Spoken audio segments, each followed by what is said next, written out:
تاریخ میں کچھ ظالم ایسے گزرے ہیں جن کے ہاتھوں انسانیت کانپ گئی، جن کے فیصلے قیامت بن کر ٹوٹے۔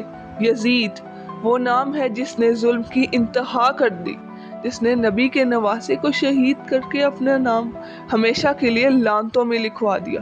آج ہم جانیں گے یزید کے خوفناک ظلم کی سچی اور دردناک داستان۔ حضرت معاویہ کے بعد یزید نے خلافت پر قبضہ کر لیا۔ اس نے مسلمانوں سے زبردستی بیعت لینا شروع کی، مگر ایک آواز، ایک روشنی اس کے ظلم کے آگے کھڑی ہو گئی۔ وہ تھے حضرت حسین رضی اللہ عنہ، رسول اللہ صلی اللہ علیہ وآلہ وسلم کے پیارے نواسے، جنہوں نے سچ کے لیے سر جھکانا گوارا نہیں کیا۔ یزید کو یہ گوارا نہیں تھا، اسے طاقت چاہیے تھی، ہر قیمت پر، چاہے وہ قیمت نبی کا خون کیوں نہ ہو۔ حضرت حسین رضی اللہ عنہ اپنے اہل خانہ کے ساتھ کربلا پہنچے، جہاں یزیدی فوج نے ان کا پانی بند کر دیا۔ 3 دن پیاس، بچوں کی چیخیں، سکینہ کی سسکیاں، اور پھر 10 محرم کا وہ دن آیا، نبی کے نواسے کو بے دردی سے شہید کر دیا گیا۔ ان کے جوان بیٹے، بھائی، ساتھی سب شہید کر دیے گئے۔ حضرت علی اکبر رضی اللہ عنہ کا لاشا ٹکڑے ٹکڑے، 6 ماہ کے علی اصغر رضی اللہ عنہ کے گلے پر تیر۔ یہ کون سا اسلام تھا جس میں نبی کے نواسے کا خون بہایا گیا؟ یزید کی فوج نے خیمے جلائے، عورتوں کو قید کیا، اور سیدہ زینب کو بازاروں میں پھرایا گیا۔ یہ صرف جنگ نہیں تھی، یہ ظلم کی وہ مثال تھی جو آج بھی دل دہلا دیتی ہے۔ کربلا کے بعد بھی یزید کا ظلم ختم نہیں ہوا۔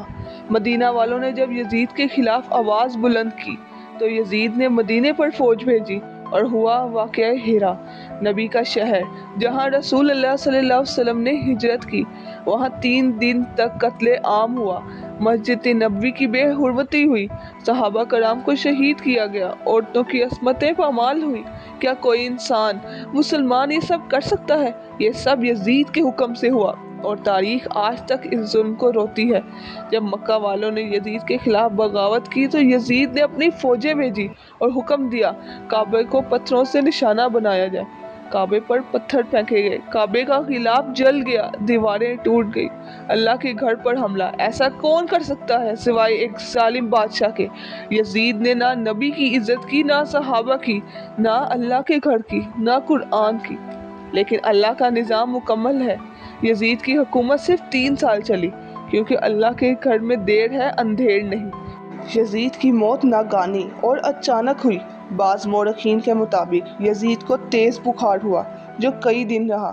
کچھ روایات کہتی ہیں کہ وہ پیٹ کی بیماری، آنتوں کی خرابی یا السر میں مبتلا ہوا، جس کی وجہ سے اس کے جسم سے بہت بری بدبو آنے لگی۔ نہ کوئی اس کے پاس جاتا، نہ کوئی اس سے حال پوچھتا، اور بعض کہتے ہیں کہ اسے دماغی سوجن یا فالج جیسی کیفیت لاحق ہوئی۔ یہ بیماریاں بڑھتی گئی اور کچھ دنوں میں اس کا جسم کمزور ہو گیا۔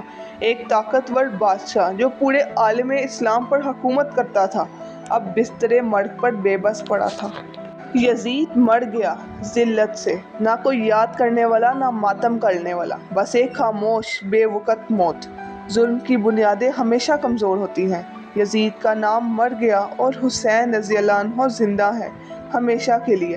آج دنیا میں کوئی یزید کا نام فخر سے نہیں لیتا، مگر یا حسین کی صدائیں ہر جگہ گونجتی ہیں۔ یزید تخت پر بیٹھا تھا، مگر حسین دلوں پر راج کرتے ہیں۔ کیا ملا یزید کو؟ صرف نفرت، صرف ذلت، اور حسین رضی اللہ عنہ وہ شہید ہوئے مگر کامیاب ہوئے۔ یزید مر گیا مگر حسین آج بھی زندہ ہے، دلوں میں، دعاؤں میں، اور حق پر کھڑے ہونے والوں میں۔